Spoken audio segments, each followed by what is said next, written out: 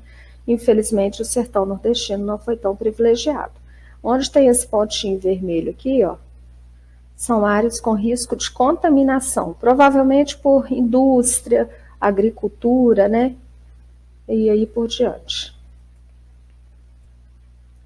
Então, gente, a matéria de hoje está explicada. Eu não vou ficar avançando muito